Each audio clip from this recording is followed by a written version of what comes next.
О ситуации на границе Кыргызстана и Таджикистана мы поговорим с российским политологом, экспертом по Центральной Азии Аркадием Дубновым. Господин Дубнов, добрый вечер. Прежде всего такой вопрос. Причины конфликтов в регионе известны. Это и неразбериха с границей, неописанные участки, и водные ресурсы. Все это было за последние годы и не раз. Но почему так быстро и так ярко вспыхнуло именно сейчас, как вы думаете?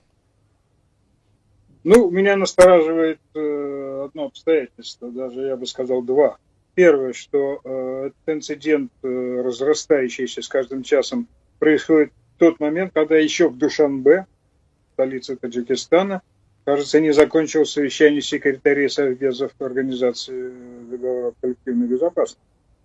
Значит ли это, что сейчас таджикскому руководству достаточно удобно вести какого-то рода военные действия в надежде на то, что собравшиеся секретари Совбеза в Душанбе не станут каким-то образом осуждать, во всяком случае, Душанбе. То есть они будут достаточно индифферентно относиться к происходящему, и во всяком случае никакой критики в адрес Душанбе из Душанбе от других представителей государств не поступит. Это довольно, я бы сказал, такая коварная, может быть так. Это мое, я бы сказал, оценочное мнение по первому факту. Второе.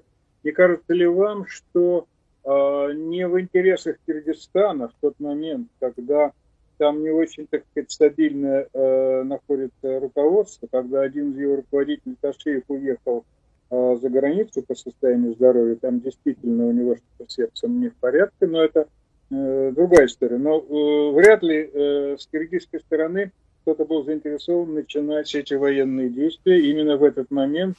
И в тот еще момент, когда у киргизов, в общем, не очень единая, так сказать, внутриполитическая стабильная ситуация. Да, это не в их интересах. Поэтому, если учесть ту информацию, которую я на этот момент владею, среди аналитиков в регионе существует опасение, что военные действия, которые активно и очень быстро начались с применением серьезного вооружения со стороны Таджикистана, минометы, мне уже говорят, что там работают вертолеты боевые, Ми-24, и что эти действия, обстрелы, могут привести к тому, что с таджикской стороны будет достигнут, так сказать, прорыв, установление контроля над дорогой, соединяющей материковую территорию Таджикистана с анклавом Варух на киргизской территории. Да? То есть Варух перестанет, может быть, анклавом в результате этих действий таджикской стороны. И в итоге Киргизия может потерять фактический доступ к своему не анклаву, но своей территории, находящейся в глубине горной территории, местечке Леле.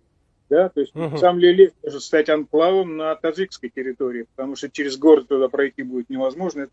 Это очень высокогорный район, да, по окраине Ферганской долины. Так что, в общем, есть ощущение, что это не очень случайное развитие вот таких... Господин Дубнов, да, вот вы говорите о неслучайности. А как вы полагаете, это конфликт, который действительно идет снизу от простых людей? Или здесь вот замешаны какие-то другие интересы? Я думаю, что простые люди здесь могут быть инструментом действия,